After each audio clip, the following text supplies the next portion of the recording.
So in the last two lectures, we learned how to characterize the response of first-order systems using what we call the time constant, right? And also how to characterize the response of a second-order system using several different metrics: rise time, peak time, maximum overshoot, and settling time. So for these standard systems, there are nice formulas and well-defined characteristics. However, when you go to higher order systems, any other than 1 or 2, so cubic and up, then you cannot find basically a nice formula like you had for first or second order systems unless you approximate these systems with the second order system if possible. So what do I mean by that? So if you look at the poles of a higher order system, in general, depending on what these poles are, your response, the output to a step input, will be a bunch of exponentials, right? And then a bunch of harmonics with exponentials. And if in exceptional cases of that you have a repeated roots of real number, you might also have polynomials like t or t squared times an exponential. And now, if let's say one of these roots is significantly basically the distance between one of the poles to the imaginary axis is significantly bigger than the rest of the poles.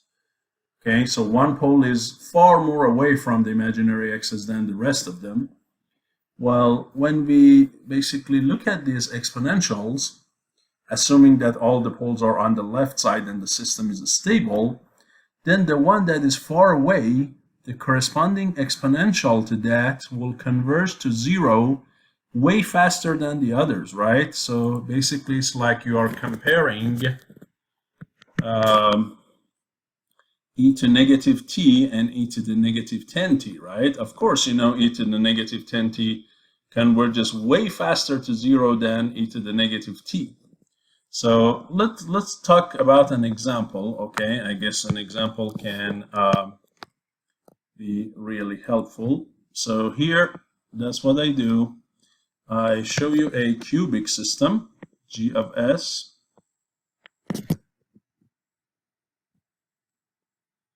is equal to s plus 1, and then divided by a s squared plus 2s plus 3 times s plus 10. Okay? So if you look at the poles, two of the poles are complex numbers, which are basically negative 1 plus and minus the square root 2 times j. And then the other one is at negative 10. So the corresponding terms for these in response to a step input, this one is going to be corresponding to e to the negative t sine of square root 2t plus some phi. So this is the period of the oscillation in radians per second, and this shows that the magnitude of the amplitudes is shrinking. This one corresponds to e to the negative 10t. And of course, this one is converging way faster than these guys to 0. So after a little bit time passes, this one disappears, and you're only left down with this. Okay? So this one we can actually neglect. It loses its effect very fast because it immediately goes to 0, very fast goes to 0. These guys would stay way longer than this. So these two is what I can call dominant poles. And this one that is far away from the imaginary axis, this is the one that is the non-dominant pole, and this is the one that basically vanishes the exponential of it, it vanishes very fast. And so basically can be neglected.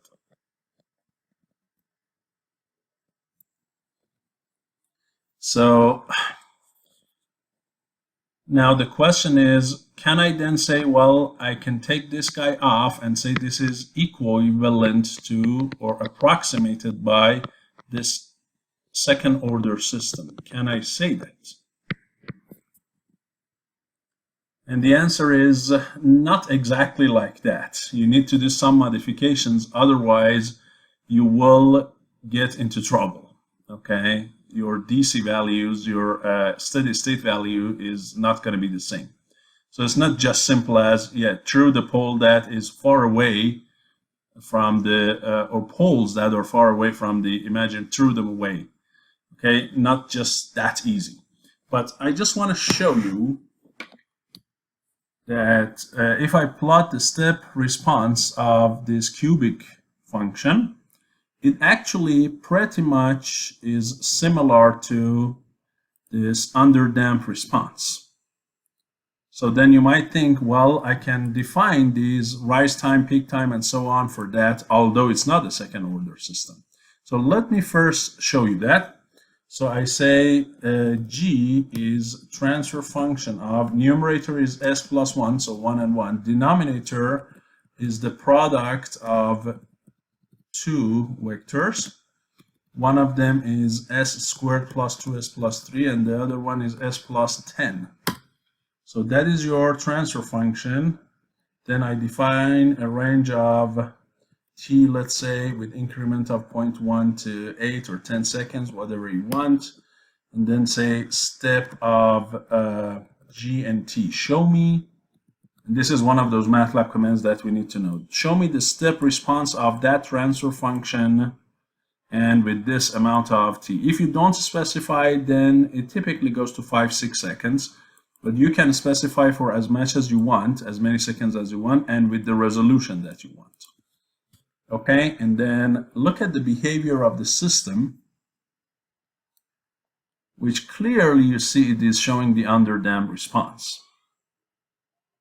Now, if I want to find the period of this oscillation, I click on the data cursor or data tip, and then I click where it first reaches the final value, which is about here. Okay, somewhere like this. And then I click here again and go to basically the point where it is going above that value one more time. So the final value is 0.033. So about here. So that after that it is going to go above it barely, and then comes down again, and then finally settles. So these last two oscillations are very minor. The amplitudes are really shrinked badly. So the distance between these 2 points is one period of the oscillation. So if you want to show that here, you can insert a couple of lines and then a double arrow.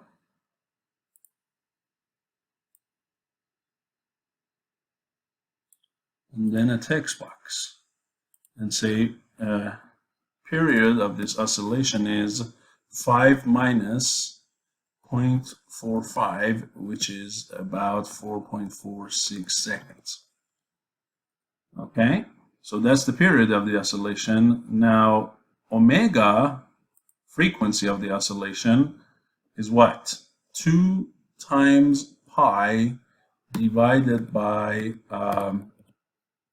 that number, 4.46, correct? No, omega is 2 pi over t. So the period of the oscillation up to 2 decimals is 1.41 in this picture. Now, how much is it supposed to be if you just look at this second order part and forget about that distant pole?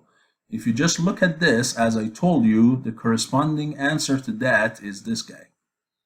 And how much is the period of the oscillation here? Clearly it is what? Square root 2, right? So how much is the square root 2? Actually, it is also up to 2 decimals, what? 1.41. So you see, are almost the same. So it kind of looks like that basically this guy here does not play much of a role. And again, you might be tempted to say, well, I just threw it away and say that does the same job as this one. And as I told you, it's not that simple. So if I define this system now, okay, let me define this system. I call it G approximate 1. And this is, I define it as transfer function of 1 and 1. And then denominator is 1, 2, and 3. And then I say, on the top of that step plot that I had, let me do it one more time. So this is the step of G. Then I say, hold on. And then I say, step of G approximate 1 and T also on the top of that. And now if you look, you see, although they look kind of the same behavior, but the final value that these two guys are converging to are clearly different, right? So here G is the original third order system, correct?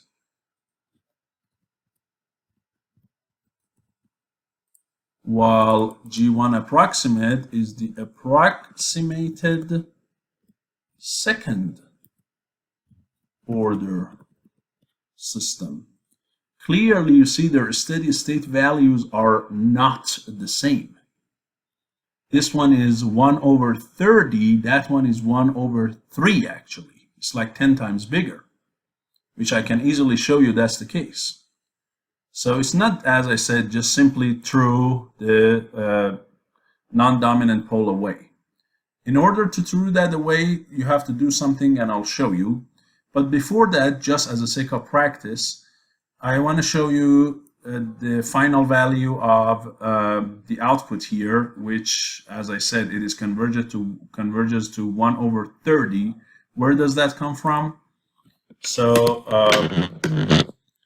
this C of S, correct? So your transfer function is G.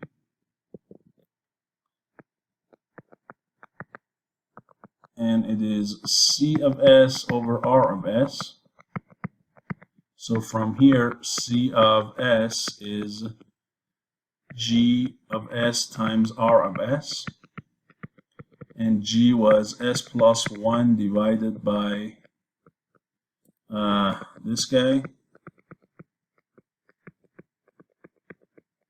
And R of S, since it's a step function, it is 1 over S. So that's C of S. Now, what is the value of C of T? The response in time domain as time goes to what? Infinity, okay? We call it the steady state value of the output. How much is it? To what value does the output converge? So you might be tempted to take Laplace inverse of this, do a partial fraction expansion. Take inverse Laplace of that, and then in that C of T that you will find from there, you let T go to infinity, but you don't need to do that. You can directly find it using C of S. Using what? Using what we call the final value theorem, which says the limit of a time function as time goes to infinity is the same as the limit of what? S times the Laplace of the function when S goes to what? 0. Okay, so this thing is called the final value theorem. Okay, and if you do that, you just multiply S by that whole thing.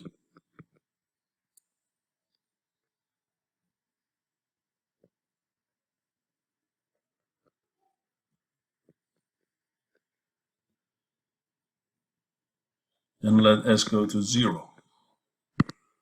So these two would cancel. Any s term goes to 0.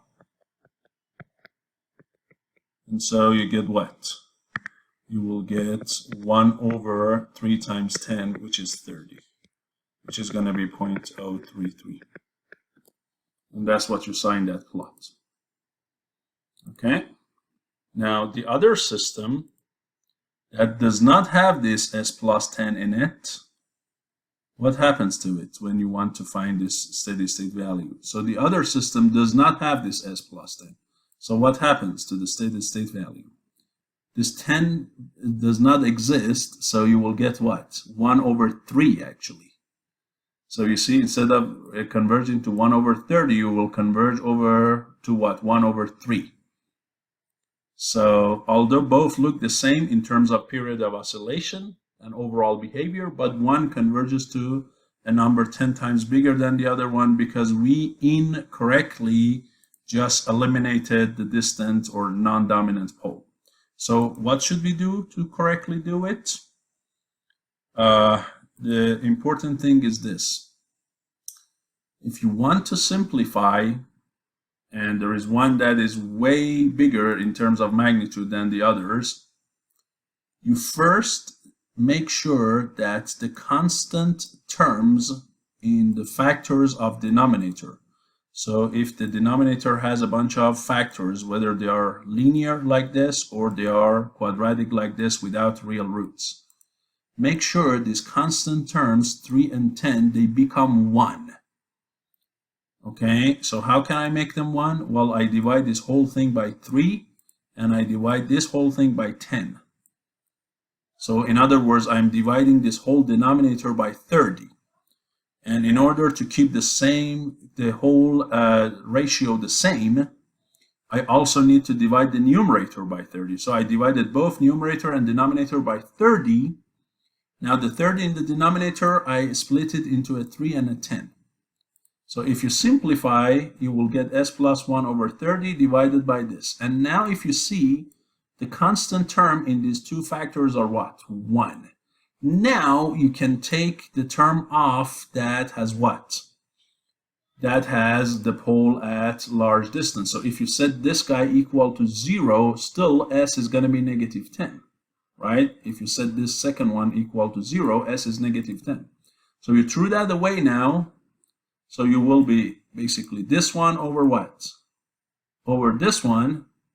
And now multiply both numerator and denominator back again by 30. So if you do, here you're going to get what? S plus 1. Here, since they all share a 3, except for the last one, if you multiply by 30, 3 and 30 simplifies to 10, so you will get 10ss squared plus 2nes plus 30.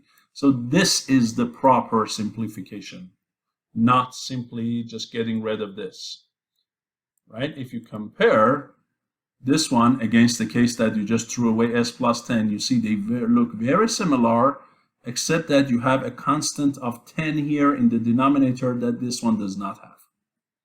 And if you use this guy, that will give you what?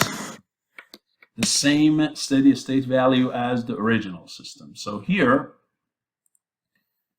as we saw, this one is not correct, but now if I define G approximate 2, where the coefficients instead of 1, 2, 3 are what? 10, 20, and 30, correct?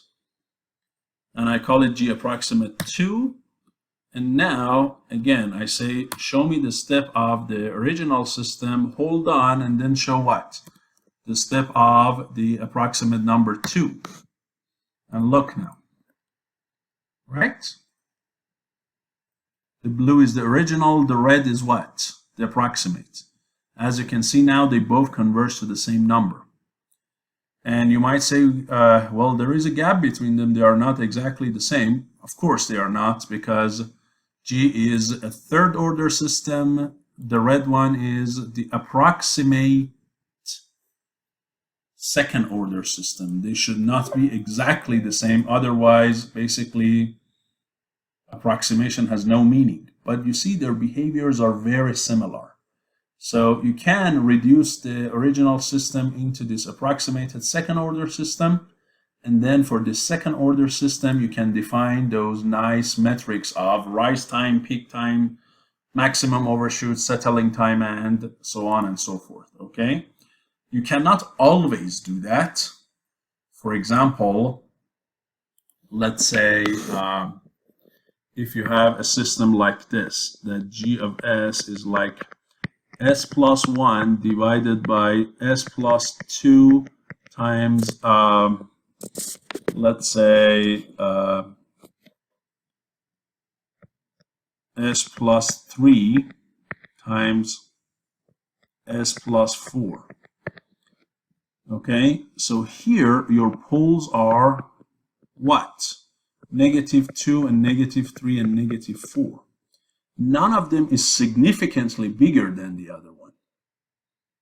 So it's not like, yeah, I get rid of this 4 and I just leave it down to 2 and 3.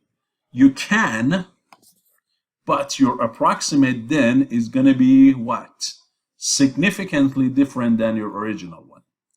So this approximation to a second order system of higher orders systems makes sense, and it can be kind of accepted if the real part of the non-dominant is an order of magnitude at least bigger than the real parts of the dominance. If it's bigger by an order of magnitude, then you can say it and say, yeah, that's not bad. So here you see this is -1, the real part, this is -10. So that's why the approximations are relatively good. But if this was, instead of -1, was like -8, then you cannot say 10 is far more away than 8. No. So at least an order of magnitude is required to claim such thing. And I will add that for you here so that, again, my notes are complete. Okay, so that's what I said. Now, in the real world, you might say, where can you see this simplification of higher order systems into like second or first order? So one of them is a servo motor.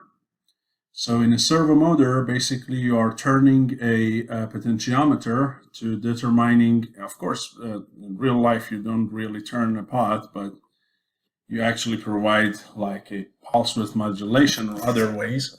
But anyways, you provide a reference angle that you want the load on the shaft of the servo motor to rotate, and you also sense this angle, okay, in a feedback system, and the goal is to basically minimize the difference between the rotated angle and the actual angle and make it converge to 0 in a fast time. That's what your controller does. So here there is no control added, but the physical system itself, if you just model it, basically through the op amp, through the electric circuit, the mechanical system and everything, the actual transfer function, as you can see, it is a cubic, right? S times another linear times another linear term. But one of the things is here, LA, the inductance of the wires in the armature, that's typically way smaller than the rest of the parameters. And so what you can do is you can neglect that term, LA times S. Therefore, you're just down to a constant RA. And so you're down to a quadratic, which is this guy here. So although the servo motor is actually a cubic system, but because the inductance of the armature is negligible, you can approximate it well by a quadratic or second order system.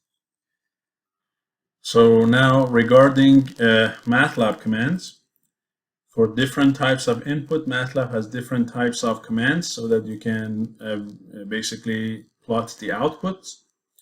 You can see the response of a system whether you show the system in a transfer function or show it with the state space method.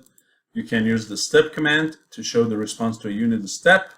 You can see the impulse command. You can use impulse command to see the response to an impulse function. You can use initial command to see response to initial conditions only without any input. And you can, in general, use the command lsim to basically see the response of the system to an arbitrary input. For example, if you want a ramp function, there is no command like ramp in Matlab. So you have to define u, basically, and I can say u instead of iu, doesn't matter. You have to define u to be a ramp function and then pass it to the lsim, and lsim will create the plot for you. And most of these commands act both on a system that is defined by a transfer function or state space, except for the initial command. The initial command only works when your system is in the state space. If it's in a transfer function, it is not going to work. And of course, you might understand why, because transfer function has a meaning when you have output and input, right? Transfer function is Laplace of out over Laplace of input. Now, when you don't have input and you're only looking at what? Initial conditions only without any input, then of course, transfer function has no real meaning, because here your input is 0, so your transfer function is something divided by 0, which has no meaning. So it only works when your system is in the state space representation. So if you remember, I have done a bunch of different things for you, right? So I showed you, you remember, this was the example. I used this G and I used the command step, and I could look at the step response. Now, if you get output from this basically command, as it's provided here, y and t, then it's not going to plot anything for you. So you say y and t is equal to step of g. Okay, so it's not going to do any plot for you. Put a semicolon so that you suppress all of the outputs. So there is no plot, but now that you got vectors t and y, you can do the plot yourself using the command plot. Okay, so again, if you get output, you won't get any plot. You have to do it yourself. If you do not, and just type in the command step, then you will get a plot. Now, I also showed you that the step command itself has a specific resolution. So you see here when I click on with data cursor, click here, I can only move between some time to next. So you see here time says 1.83. If I move 1 point to the left or right, now I'm at what? 1.82, 1, and so on. So the resolution here is about 0.01. Now, if I want to be able to move finer, right, I want a lot more points on this plot, I should not let Matlab decide the vector t. Or if I don't want to plot it for 6 seconds, you saw here that it just plotted for how many seconds? For 6 seconds. I want to plot this for 10 seconds, and I want a lot finer resolution. I define the vector t myself, okay? I define it and say t is from 0 with an increment of 0.001 to 10 instead of 6. And now I say step of what? G and this t that I'm giving you. Okay, first of all, you see it goes to 10 seconds. Second of all, if you click with data cursor, okay, you see here I'm moving to the left or right. I'm using arrows. And now after I click 10 times, then it goes from 2.31 to 2.30 or 2.32, because there are 10 points in between. Okay, so I need to zoom in to show you, but clearly you can see that I have a lot of resolution here. Okay, so it does not show more than 2 decimals, but let me move this guy or put another one.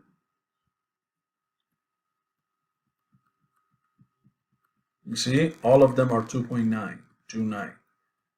After you move it 10 times, then it goes to next point because you have a big resolution. So anyways, that's the command step. You can convert your system into the state space method, and then what? Then you can also get the step response of the system. So it doesn't matter how you show your system, transfer function or state space. The step command works on that. But you need to have matrices A, B, C, and D. And if you remember from our previous lectures, when I talked about the state space representation, I guess I also mentioned some Matlab commands. Let's just check it. So here is how we did it on the paper, how to go from transfer function to state space. And if you remember, we had 3 commands. So if we have matrices A, B, C, D, and we want to form a system with those, we use the command SS. But if we don't, instead we have the numerator and denominator of the transfer function, and we want to get what? We want to get matrices A, B, C, D. We have to first convert our state space to what? Transfer function to state space to get the matrices, and then with the matrices using the command SS, I form what? My system represented in state space, right? So here, this G is a transfer function, and clearly you see that the numerator of it is what? 1 and 1, and the denominator of it is what? 1, 12, 23, and 30, right? So now I say matrices A, B, C, and D are equal to transfer function to state space of numerator and what? Denominator. And then you get your A, B, C, and D matrices. Now you can form the same system, but instead of transfer function, now you what? You represent it in the state space method. So now that you have A, B, C, D, use the command SS, state space representation with these matrices. And now this GSS here is the same physical system, but represented in what? State space instead of what? A transfer function. And you can clearly see them here too. That GSS is a variable 1 by 1 of type state space, while G is what? 1 by 1 of type transfer function. And the response of these should be on the top of each other. There is no difference. So if I say step of G, and then I say hold on,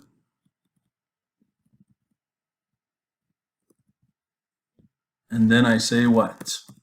Step of GSS, correct? There should be no difference. You can clearly see that they are on the top of each other. Of course, because they are the same physical system, just represented differently. But so any way that I do it is fine. Or instead of just saying step of GSS, I can say what? Step of the matrices A, B, C, and D. That would do the same thing for me, right? Or say hold on, and then say step of numerator and denominator. That would do the same thing for me. They're all the same.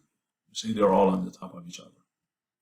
Now, what's the good thing about the state space is one of the commands, initial, is like that, as I mentioned, right? Because there is no meaning to initial response to initial conditions when you do not have any. So because this is just only response to initial conditions, no input.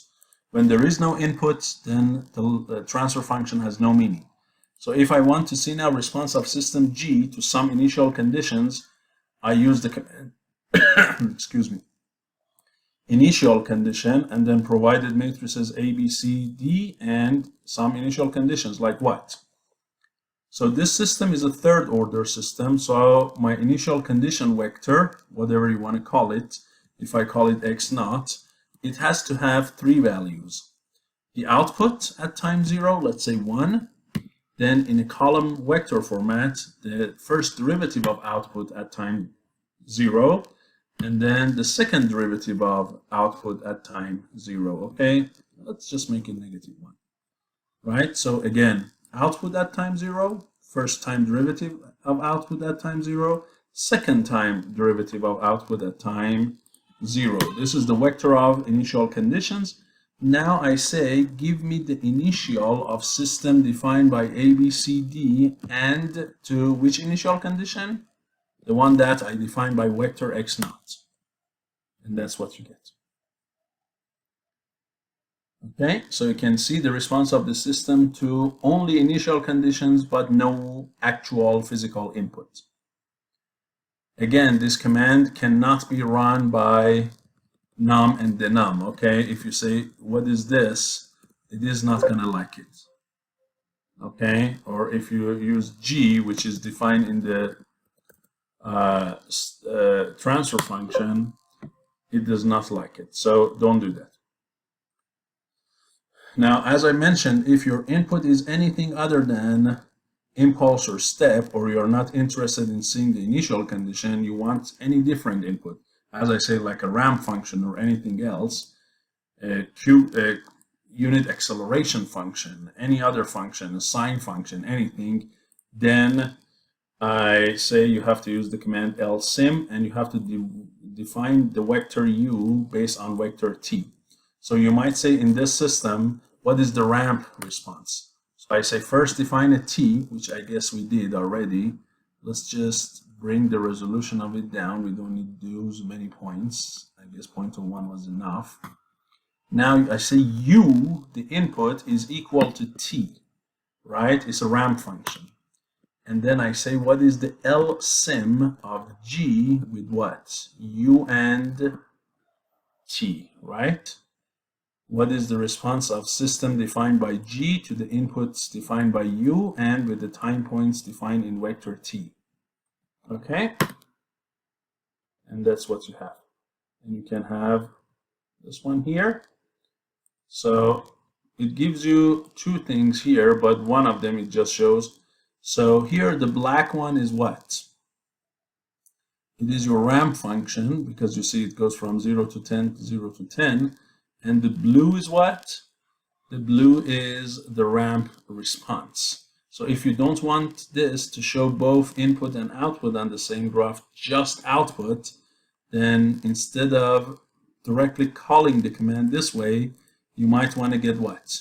You might want to get some output and then plot t versus output only. So you do something like this. You say the output y, get it, and now plot what? T versus y, and you can see the ramp response. Okay, so this is the ramp response of the system. Okay, so these are different commands, as I mentioned. Now, one of the commands that I really like among Matlab commands is the command step info, which returns basically those metrics. Okay, those metrics that you had, the settling time, overshoot, and so on and so forth, it can return those for you in one single command. So here, let's say the second order system I had was g approximate 2. All I need to say is step info of the system. There we go. Rise time, settling time, overshoot, and peak time. They are all what? Peak, and that's peak time. They are provided for you, right? And we can check against a graph to see whether these numbers are correct or not. So if I just look at the step of this system, it says the rise time is 0.34. So it takes 0.34 seconds for it to reach the final value. Is that correct? So we can look at this point. How much is that? And you see, it is actually, right? It is close to 0.0346, a little less than that. And this one says oh no, actually, my bad. You have to look at the time, not the amplitude. So the time is 0.461, and this one is 0.414. So it does not perfectly matches that number. Okay, then we have peak time. It says 1.1. Is that the case? Let's move it and see if the peak time almost up here. Quite a bit, you can say that, almost. This is 1.11, this is 1.10. If you round it, you're going to get 1.11. The amount of peak, if you look at it, the amplitude is 0.0489. So that's the peak. But the percentage here, the overshoot, it says is 46%. How can I calculate that? Well, the overshoot is what? The peak value minus what? The steady state value. And then divided by the steady state value times 100%. Okay, so let's go back and look at the overshoot. So you see the overshoot is the C at the peak, the top of it, minus 1. So here is assuming that your output goes to 1. But not always, right? Not always your output is going to 1 in general. So let me add something for you. And that is, if the output does not converge to 1, instead it converges to CSS, right? The steady state value of output, the percentage of maximum overshoot is defined as, and it is going to be defined as what? So M sub P, right, percent is equal to basically the C at the peak point minus the C at steady state divided by C at steady state, and then times 100%. Okay, so we have to be careful about how we are defining our maximum overshoot when it is not really converging to 1, because not always, as you saw, your system is converging to 1. So I just wanted to make sure in this example that your peak is, if you see, 0.089, your final value is 0.033. Okay, so let's do that. So the percentage here, it is going to be 0.0489 minus the final value, correct, divided by the final value. And then the whole thing is multiplied by 100%. You see, 46%. Okay, Now it's not perfectly exactly correct because that point top that I clicked on is not 100% correct. Okay, I'm clicking close to it. So that's that one. Then it gives you a settling time of 4.23 seconds. That's where you are at 98% of the final value and never leaving it. So it says 4.23, so you are somewhere here. If you bring it close to 4.23 here. So at here is when your amplitude, this number, is 98% of the final value and it will never leave that region. So if I divide that 0.0327 by the final number, you see, it's more than 98%.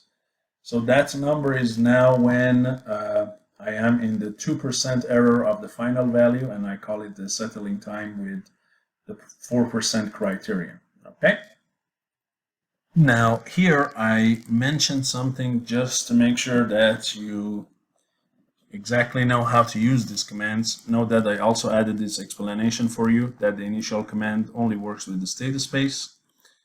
I added this extra thing for you here, that the overshoot, how it is defined if the final value is not 1. And here I'm also mentioning something for you about this step info command. So if you just paid attention, these numbers that Matlab reported, they were almost all accurate except for what? Rise time. Rise time was off, right? The rest of them were quite accurate. It just depends on where we could click, right? So if you could click very close to the actual point, then the numbers that you would get for settling time, overshoot, and peak time are actually very good.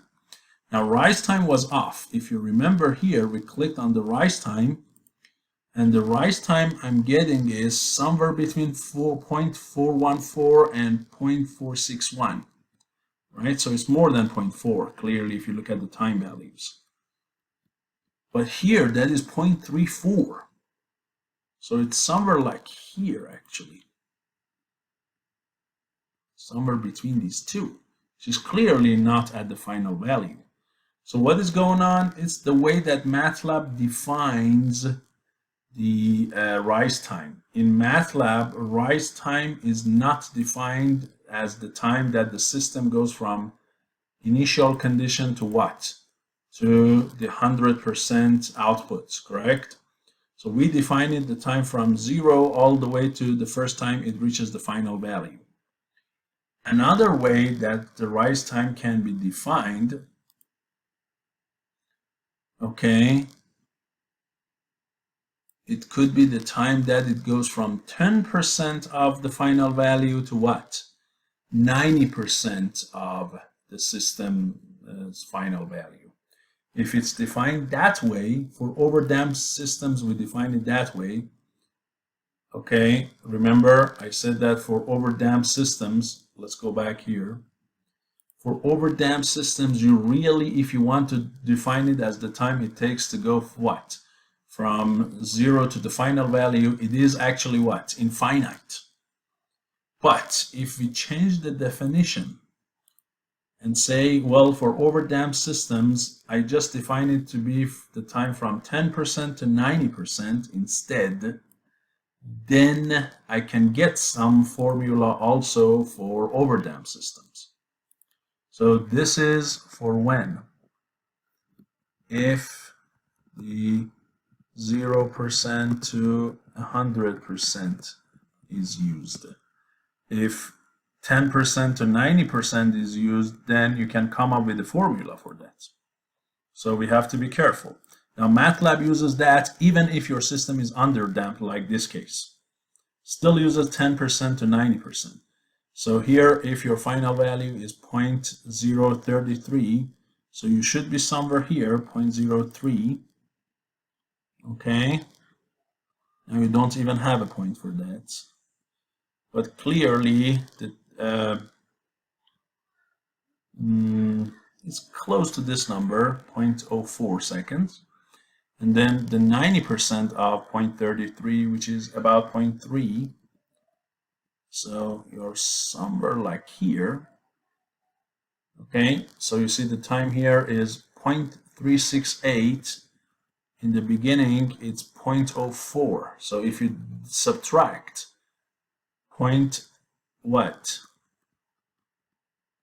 36.8 from 0.04 or 0.05, you get something like 0.31 or so, right? Which is basically this number or close to this number. It's not perfect because again I have to click on very close to the actual points. And as I said, the step command of Matlab has its own resolution, unless, of course, what? I force it to use the resolution I want, and you can do that. Even with the step info command, you can do that. So first what? As I said, use a t vector with find resolution. You get the output y using the step command. Then you say using that y and that t, now you run the step info. Then it gives you better numbers. It gives you more accurate numbers. So look at these numbers right now. Okay? Yes? Now I'll do it one more time. So these are the current numbers with the current resolution. Now I change my resolution. I go with 0.01 to whatever, 10 seconds. I get the output of the system to using vector t, and then I say step info of y and t. And now let's look at the numbers. So your rise time is almost the same as last time, but look at your settling time is 4.23. It's 4 points, so it wasn't too bad. And look at your peak time, it's 1.111. Last time it was 1.105, right? Because I did not have enough resolution. So this is more accurate. And this matches our numbers a lot better. So look, 1.11, right? If I now go look back at this graph, plot t and y, now I should get a lot closer to these numbers. So I should go here right at the peak. Make sure I go to the max of y, right? So you have to check where y goes max. It seems like this number is the max. Guess I should go down, yeah. So it's what? It's actually here. That's what your code says. 1.111, and you see clearly y is at the tip of it. So that's right. Or like the rise time again is from 10% of the final value, so you should be somewhere here at 0.03 here. So your time clearly you see it is 0.034, and then I add one more point where it is at 90% of the final value. So 90% of 0.33. So it is, let's see.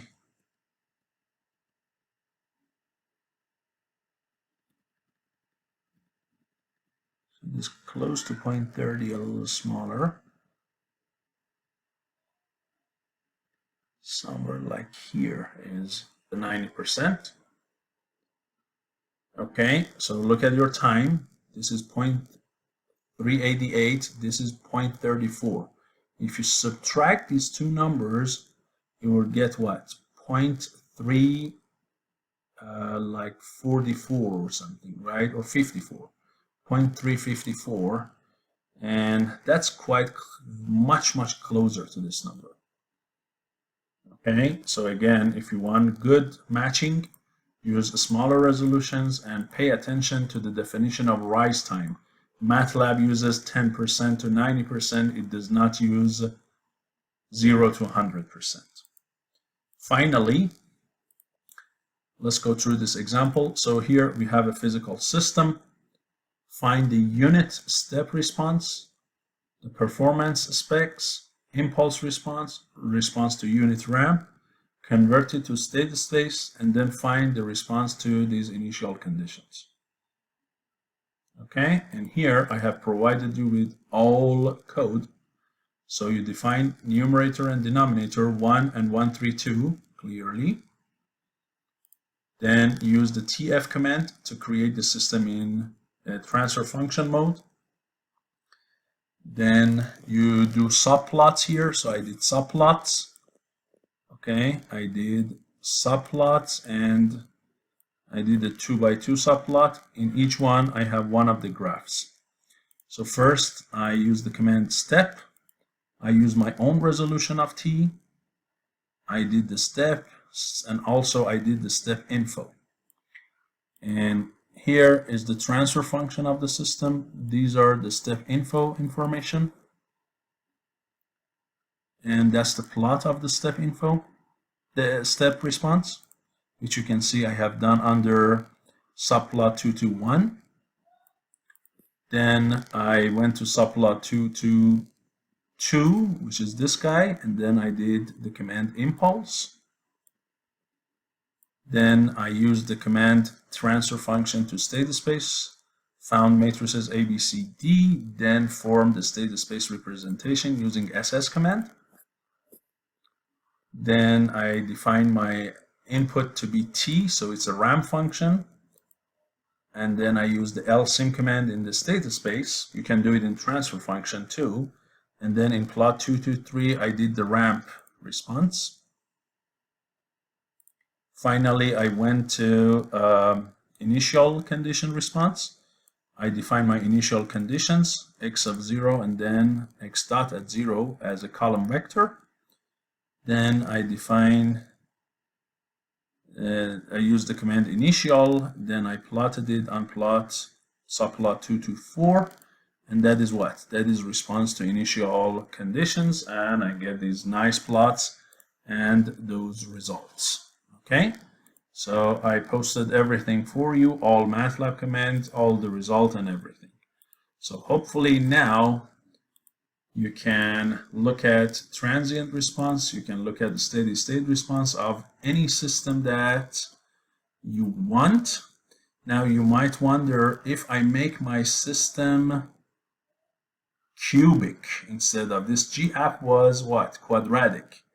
Can I look at the cubic? If I provide it for the cubic, is that going to give me these numbers too? Well, let's test that actually. So I define my t. This time I use directly g, and I want to look at g.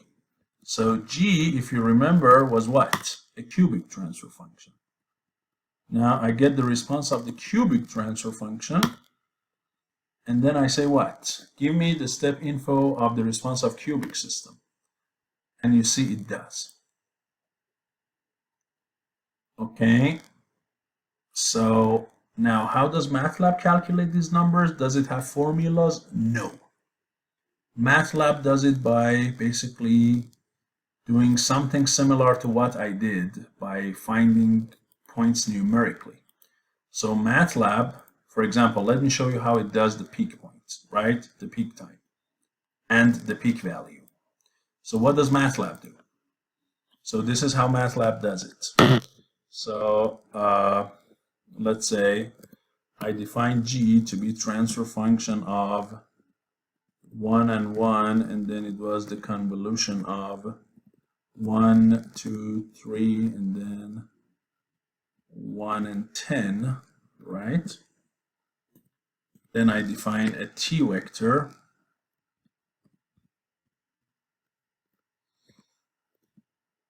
And then I get the output of the system to a step input. Now, how do I get the peak point, the peak time and the peak value, or the steady state value, maximum overshoot? So here this y is clearly what? An array. So all I need is to say AA and BB are equal to max of y. Or if I want it better, So what do they give you if you do that? Let me show you. So the max command returns two outputs. One is the max value, the other one is the location or index of the max value. Does not like the semicolon. So then here. So AA is the max value, BB is the index of. So it says in index 123, that's where your max is happening. But index 123 happens also on the time. So you say, what is time number 123? And you see it's what? 1.22, which I guess you had back here if you did this step info of y and t. You see? 1.22. That's what I got to. And this is the max value AA. So if I go back to my code, I can call this just max value or C max or Y max. And then this is just the index. Okay, and now I can say that peak time is equal to T at the index, and then maximum overshoot is equal to. So if you assume that 10 seconds is enough for the system to converge at the final value, then the last value of Y can be, to a very good approximation, your steady state value. Okay, so you can say that Y steady state is basically Y at the end. Again, if you use a big number here. So if 10 is not enough and you don't know, you might increase this number to 50 or so. Okay, then probably in 50 seconds the system already settled at the final value. So the Y at the end should be your what? Steady state value. And then maximum overshoot is what? Y steady state, or actually Y max, minus Y steady state, the whole thing divided by Y steady state, and then multiply by what? By 100. Okay, so now let me do this for you. We need this. So take a look here.